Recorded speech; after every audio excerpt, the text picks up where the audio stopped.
নমস্কার। গল্পসঙ্গীর গল্পের আসরে আপনাদের স্বাগত জানাই। আজ আপনাদের পড়ে শোনাব সরলা বালা দাসীর লেখা গল্প মধুপুরে।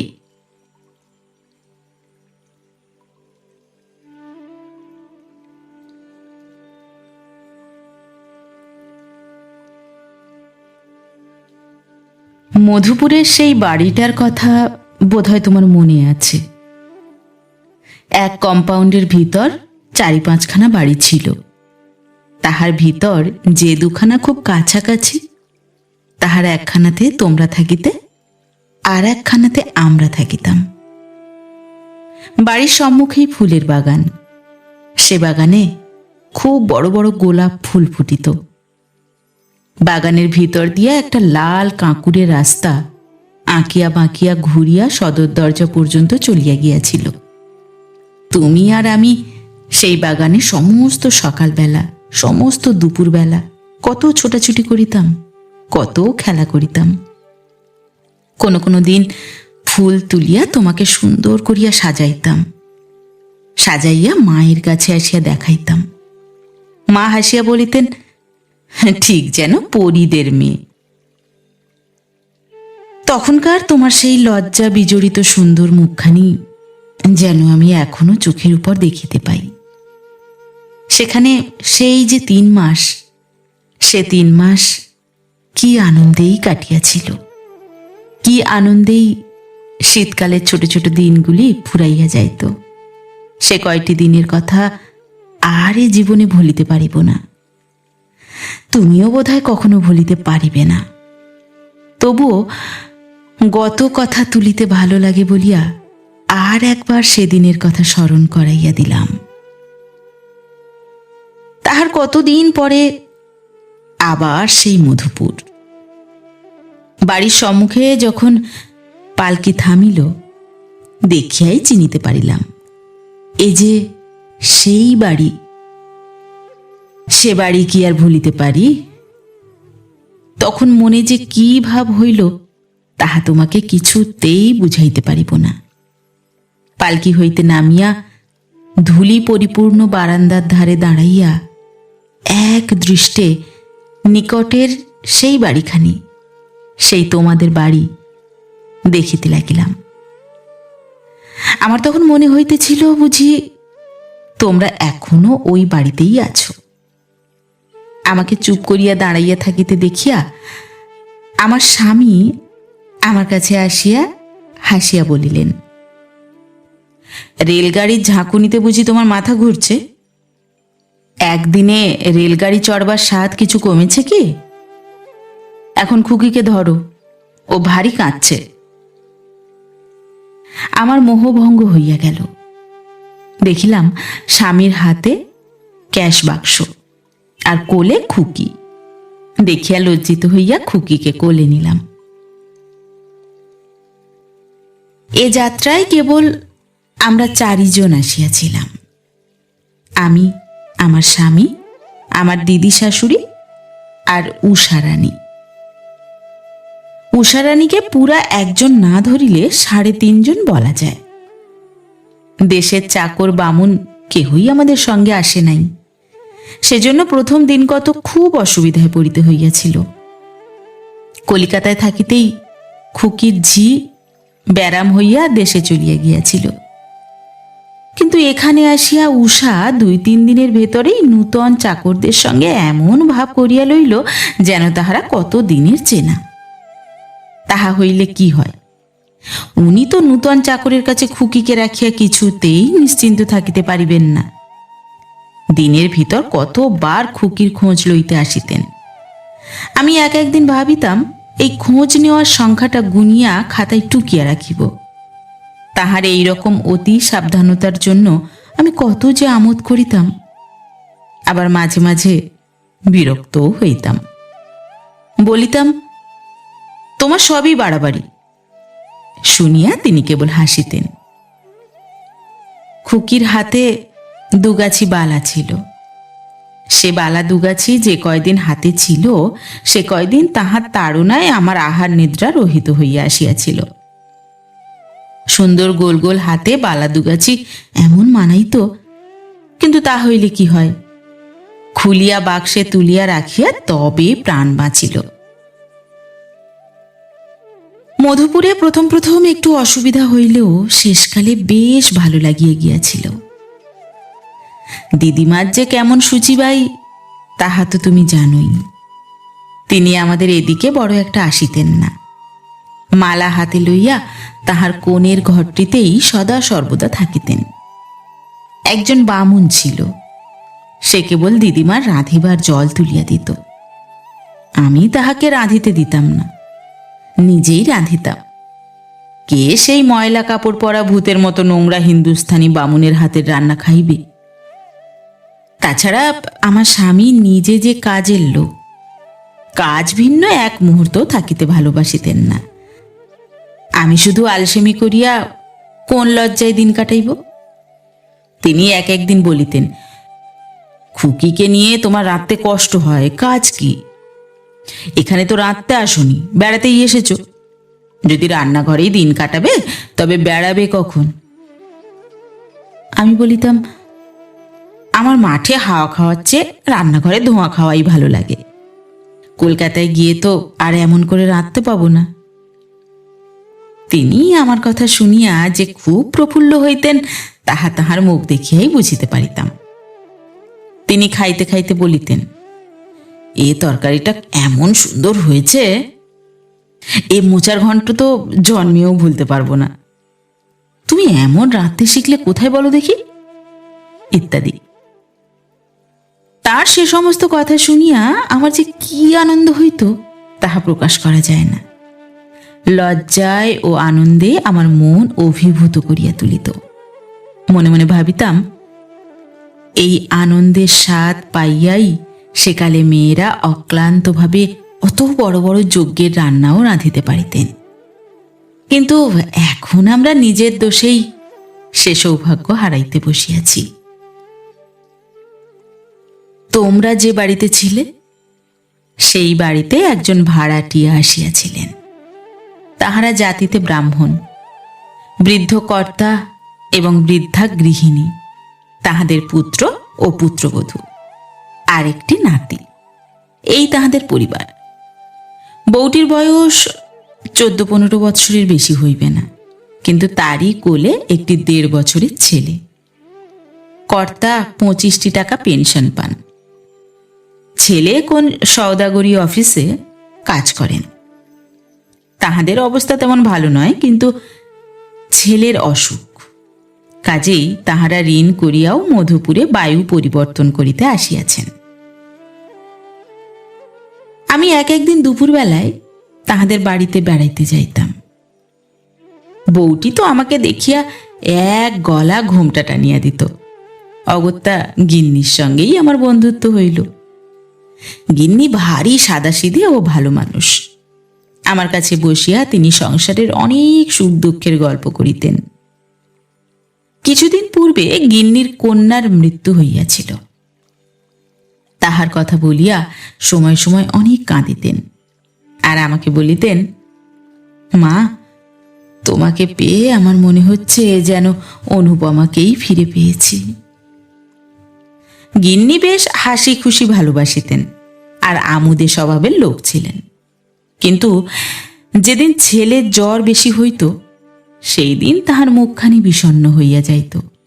সর্বদাই আমার নিকট বলিতেন, মা, অনুকে হারিয়ে আমি অতুলের মুখ দেখে সংসারে আছি। কি যে বাচ্চাকে ম্যালেরিয়ায় ধরলে, ভগবানের মনে কি আছে মা, কিছু জানি নে। সুখের বিষয়, মধুপুরে আসিয়া দিন দিনই অতুলবাবুর স্বাস্থ্যের উন্নতি হইতেছিল। আমাদের প্রতিবেশীরা আসিয়া অবধি উষার তো বাড়ির সঙ্গে সম্বন্ধই রহিল না। অতুলবাবুর ছেলেটি যদিও উষার চেয়ে কেবল 6 মাসের ছোট, তবু সে যেন উষার একটি খেলিবার পুতুল হইল। ছেলেটি ভারী শান্ত। উষা তাহাকে লইয়া বিড়াল ছানাটির মতো টানাটানি করিত, তবু সে উষাকে ভালোবাসিত। উষা তাহার কাজ হইতে চলিয়া আসিলেই সে কাঁদিতে আরম্ভ করিত। আমার স্বামী খুকি যে সর্বদাই ও বাড়িতে থাকে তাহা জানিতেন, তবু মাঝে মাঝে আসিয়া বলিতেন, উষা কোথায়? না হয়তো বলিতেন, সমস্ত দিনই কি ও বাড়ি থাকবে, নিয়ে এসো তাকে। তবু মধুপুরে আসিয়াই তাহার মনোনীত কাজ জুটিয়া গিয়াছিল, সেই জন্য বাড়ি থাকিতে তত সময় পাইতেন না। ঢেঁকি যেমন স্বর্গে গিয়াও ধান ভানে, তিনি তেমনি মধুপুরে আসিয়াও নাড়ি টেপা ভুলিতে পারেন নাই। সকাল হইতে কেবল লোকের বাড়ি বাড়ি ঘুরিয়া রোগী দেখিয়া বেড়াইতেন। কে কেমন আছে, কাহাকে কি ঔষধ দিতে হইবে, ইহা লইয়াই ব্যস্ত থাকিতেন। মধুপুরে রোগীরও অভাব ছিল না, আর ডাক্তারেরও তেমন সুবিধা নাই। বিশেষ অমন বিনা ভিজিটের ডাক্তার পাইলে আর কে ছাড়িয়া দেয়। কোনো কোনো দিন যদি কাহারও বেশি অসুখ হইত, সেদিন রাত্রেও বাড়ি আসিতে পারিতেন না, সারা রাত্র সেইখানেই কাটাইয়া দিতেন। আর বাড়ি আসিলেই আমাকে যাহা বলিবেন তাহা আমার আগে থাকিতেই জানা থাকিত। অমুকের জন্য একটু পলতার ঝোল করে পাঠিয়ে দাও, বেচারি একলা অসুখ নিয়ে বিদেশে পড়ে আছে, দেখবার লোক কেউ নেই। অমুকের জন্য একটু সাগু করে দাও, ইত্যাদি। তাছাড়া আবার স্বদেশী চর্চাও ছিল। যেদিন যাহার বাড়িতে গিয়া স্বদেশী প্রসঙ্গ আরম্ভ হইত, সেদিন বেলা 2টা হইয়া গেলেও তাহার ক্ষুধা তৃষ্ণার কথা মনেই পড়িত না। ঘরে ভাত শুকাইতে থাকিত, দিদিমা তো রাগিয়া খুন হইতেন। রাখি বন্ধনের আগের দিন আমার সমস্ত দিনটা নানা কাজে কাটিয়া গেল। আমার চরখাটা সঙ্গেই আনিয়াছিলাম। চরখার সুতা হলুদ দিয়া ছোপাইয়া অনেক রাখি তৈয়ার করিলাম। রেশমি শৌখিন রাখি আর অত কোথায় পাবো বলো? সেদিন ওর বাড়ি ফিরিতে অনেক রাত্রি হইয়াছিল। তাহার পর কথায় বার্তায় আরো অনেক রাত্রি হইয়া গেল। শেষে এমন হইল যে ঘুম আর কিছুতেই আসে না। শেষ রাত্রে কখন যে ঘুমাইয়া পড়িলাম কিছুই জানিতে পারি নাই। তুমি স্বপ্ন বিশ্বাস করো না, আমি কিন্তু বিশ্বাস করি। অনেক সময় দেখিয়াছি আমার স্বপ্ন এমন ঠিক ঠিক ফলিয়া গিয়াছে যে তুমি শুনিলে আশ্চর্য হইবে। সেদিন শেষ রাত্রে স্বপ্ন দেখিতেছি যে তোমাকে আর কি লিখিব। আমার এত চোখে জল আসিতেছে যে কলম ধরিতে পারিতেছি না। স্বপ্নে দেখিতেছি উষারানী যেন হাতে এক গোছা রাখি নিয়া দুখানি সোনার পাখা বাহির করিয়া আকাশে উড়িয়া যাইতেছে। তখন যেন সূর্য সবেমাত্র উদয় হইয়াছে, তাহার সোনার আলো খুকির মুখের উপর পড়িয়াছে। সেই আলোতে উষাকে এত সুন্দর আর এত উজ্জ্বল দেখাইতেছে যে উষাকে আর আমার উষা বলিয়া মনে করিতে সাহস হইতেছে না।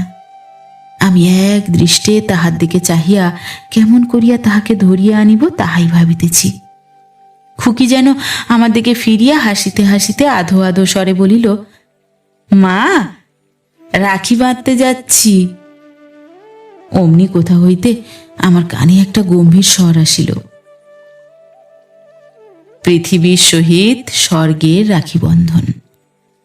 তখনই আমার ঘুম ভাঙিয়া গেল। জাগিয়া দেখি উষা আমার কোলের কাছেই শুইয়া আছে। সকালে উঠিয়া স্বপ্নের কথা কিছুই মনে ছিল না। যখন বাহিরের বারান্দায় আসিয়া দাঁড়াইলাম তখনও খুব ভোর। কুয়াশার ভিতর হইতে সূর্য কেবল উদিত হইবার উপক্রম করিতেছেন।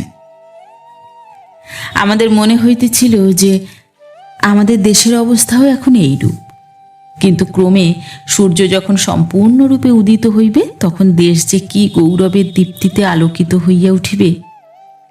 মনে মনে কল্পনা করিয়া আমার সমস্ত মন উৎসাহে পরিপূর্ণ হইয়া উঠিল। একবার সম্মুখে প্রসারিত দিগন্ত বিস্তৃত গুল্মলতা শাল তরু আচ্ছাদিত মাঠের দিকে চাহিয়া মাতৃভূমির শস্য শ্যামলা মূর্তি মনে মনে ধ্যান করিবার চেষ্টা করিলাম, আর ধরিত্রীকে মা বলিয়া প্রাণের কাছে টানিয়া আনিবার চেষ্টা করিলাম। মনে মনে তাহাকেই উপাস্য দেবতা বলিয়া একান্ত ভক্তির সহিত প্রণাম করিলাম। তুমি বোধহয় আমারে ছাই ভস্য পাগলামি পড়িয়া হাসিতেছ।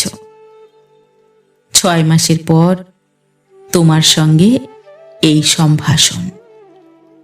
এই 6 মাসে কত দিন কত কথা তোমাকে বলিব বলিয়া মনে মনে গুছাইয়া রাখিয়াছি, কিন্তু সেই জানালার কাছে বসিয়া তেমনি করিয়া গল্প করিবার সুযোগ আর ঘটিয়া উঠিল না। আমার অভ্যাস তুমি জানোই, পত্র লিখিতে আমার এত আলস্য যে 2 মাস 6 মাস কলম ধরাই হয় না, কিন্তু একবার কলম হাতে করিলে সে কলম আর থামিতে চায় না। আমি তোমাকে যখন যে দিনের কথা লিখিতেছি তখন সেই দিনের চিত্রটি আমার মনের ভিতর এমন উজ্জ্বলভাবে ফুটিয়া উঠিতেছে যেন আজই এই ঘটনাটি ঘটিয়াছে।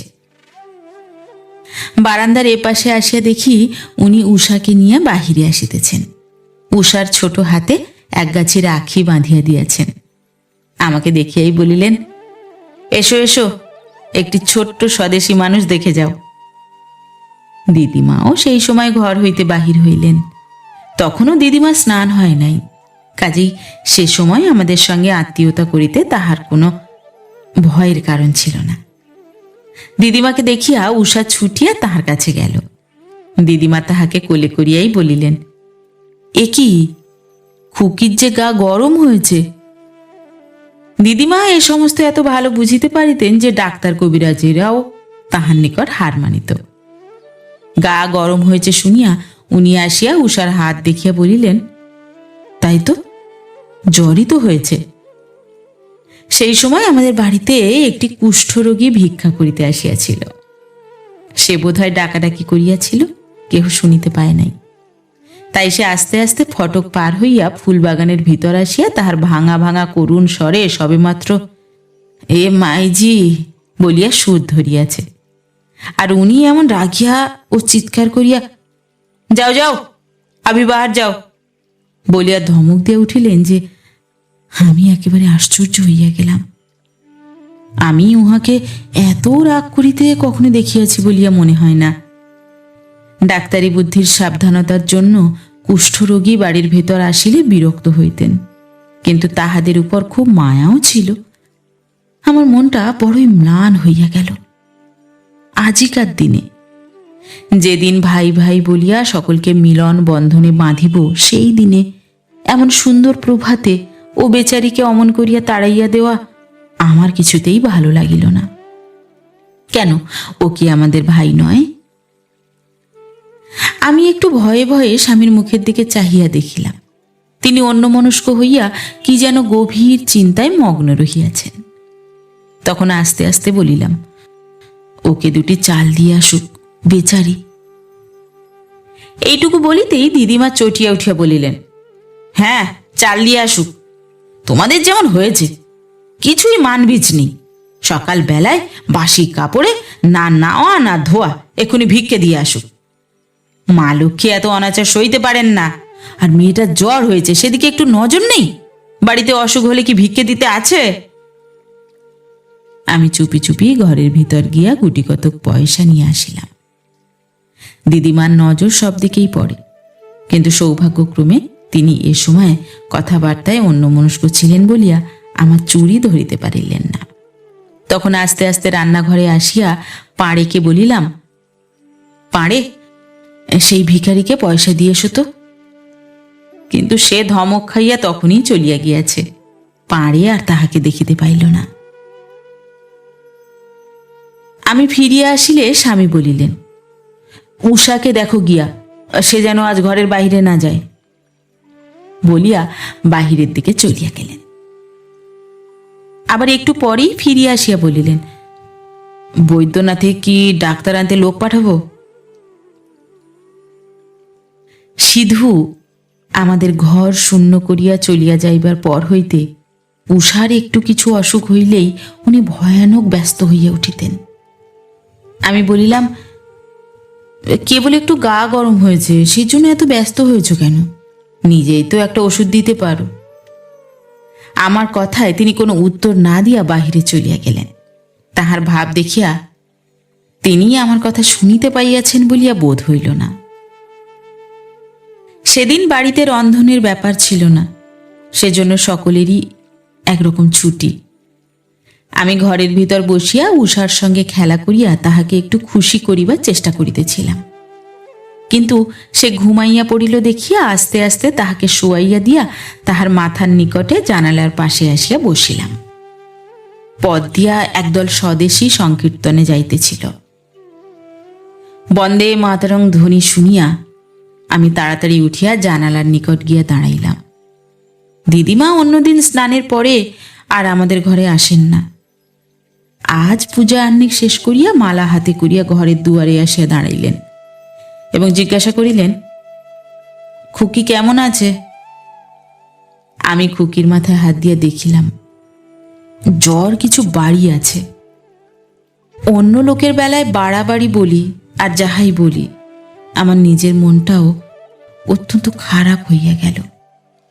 মনে হইতে লাগিল বৈদ্যনাথ হইতে ডাক্তার আনিতে বলিলেই ভালো হইত। দিদিমা ঘরের মেঝেই বসিলেন দেখিয়া আমিও খাট হইতে নামিয়া তাহার নিকটে আসিয়া বসিলাম। তিনি বলিলেন, না না থাক, তুমি খুকির কাছেই থাকো। তারপর দিদিমা কিছুক্ষণ চুপ করিয়া থাকিয়া জিজ্ঞাসা করিলেন, সকালবেলা সেই কুষ্ঠরোগীকে কিছু ভিক্ষা দিয়েছিলে কি? আমি বলিলাম, না, সে চলে গিয়েছিল। দিদিমা বলিলেন,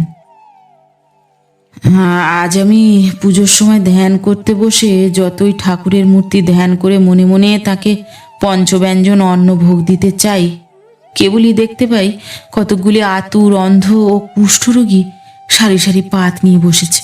তাদের পাতেই আমি অন্ন দিচ্ছি। তখনই মনে হলো গুরুদেব বলেছিলেন, ভগবানের যদি সেবা করতে চাও তবে সর্বভূতের সেবা করো। সর্বভূতের ভিতর দিয়েই ভগবান তার পূজা নেবেন। বলিতে বলিতে দিদিমার চোখ দিয়া জল পড়িতে লাগিল। আমার সমস্ত শরীর শিহরিয়া উঠিল। দিদিমার কথাগুলি কেবলই মনের ভিতর ঘুরিতে লাগিল। আর ভাবিতেছিলাম, ভগবান আমার দুয়ারে পূজা লইতে আসিয়াছিলেন, তাহাকে ফিরাইয়া দিয়াছি। বেলা অনেক হইয়া গেল। তখনও আমার স্বামী বাড়ি আসিলেন না। তাহার চিরকালই এইরূপ অভ্যাস। যখন যে কাজে যান তখন তাহাতেই মাতিয়া যান। সে সময় আর অন্য কিছুই মনে থাকে না। বিশেষত দেশের সম্বন্ধে কিছু হইলে তো কথাই নাই। এদিকে খুকির জ্বর খুবই বাড়িয়াছে। তাহার চোখ দুটি ভয়ানক লাল হইয়াছে আর একেবারে অজ্ঞান হইয়া বিছানায় পড়িয়া আছে। আমার মন অত্যন্ত উতলা হইয়া উঠিল। পাঁড়েজি, রামশরণ এবং দাই সকলকেই তাহাকে ডাকিয়া আনিবার জন্য ক্রমে ক্রমে পাঠাইলাম। কিছুক্ষণ পরে তিনি বাড়ি আসিলেন।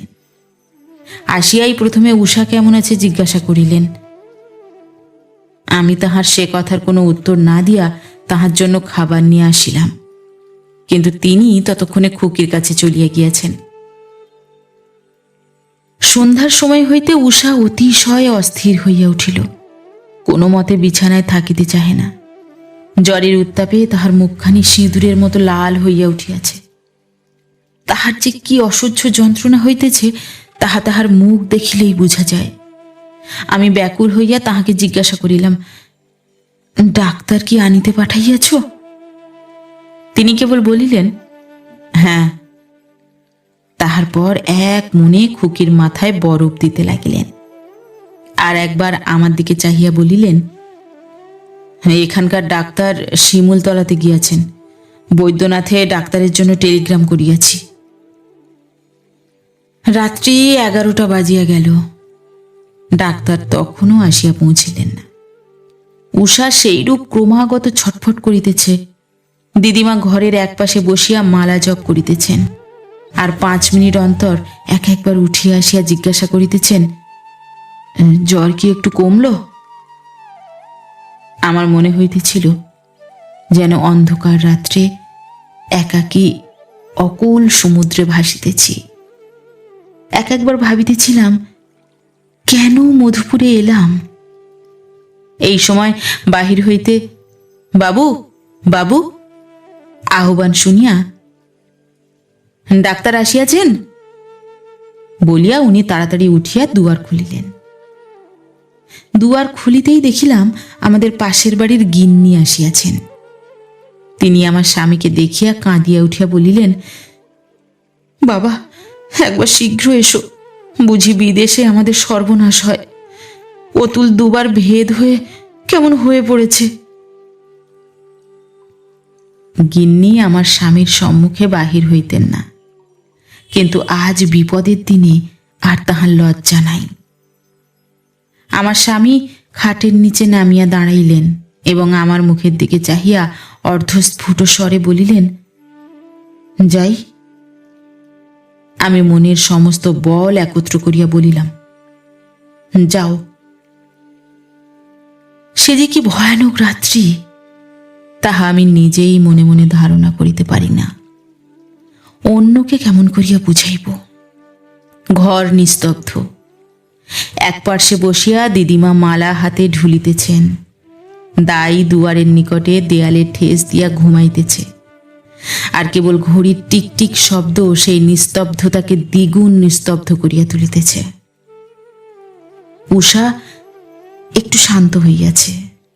তাহার গায়ের উত্তাপও ক্রমে কমিয়া আসিতেছে দেখিয়া আমি ভাবিলাম জ্বর কমিয়া আসিতেছে, তাহাতেই সে একটু আরাম পাইয়াছে। ঘড়ির টিকটিক শব্দ শুনিতে শুনিতে আমি কখন যে ঘুমাইয়া পড়িয়াছিলাম তাহা বুঝিতে পারি নাই। খুব অল্পক্ষণ, 15 মিনিট সময়ের অধিক ঘুমাই নাই। উষার গায়ের উপরেই আমার হাত ছিল।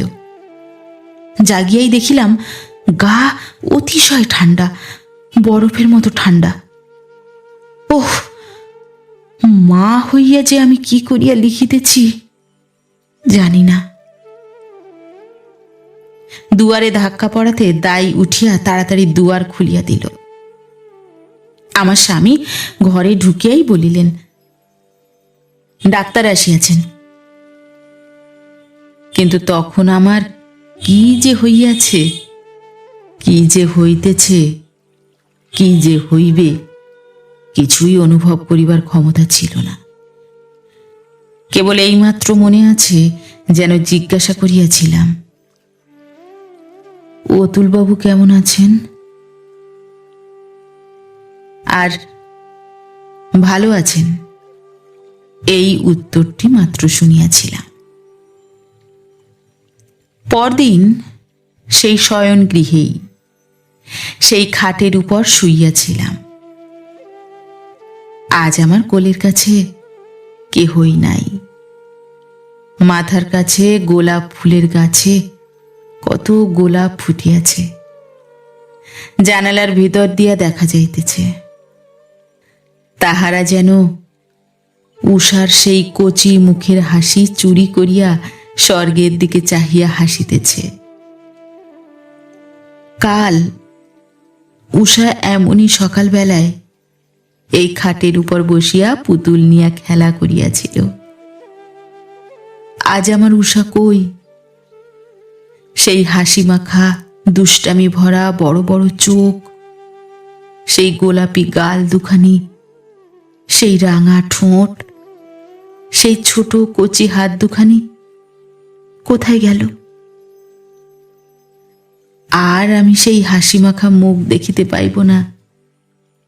সে আর আমাকে মা বলিয়া ডাকিবে না। এ কি বিশ্বাস হয়?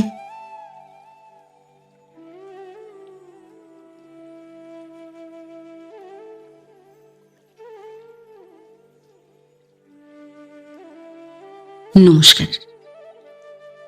নতুন একটি গল্প নিয়ে খুব শিগগির ফিরে আসছে। ততক্ষণ সবাই ভালো থাকবেন, সুস্থ থাকবেন। গল্প পাঠ কেমন লাগলো অবশ্যই কমেন্ট করে জানাবেন এবং ভিন্ন ভিন্ন স্বাদের অডিও স্টোরি শোনার জন্য অবশ্যই চ্যানেলটি সাবস্ক্রাইব করবেন। ধন্যবাদ।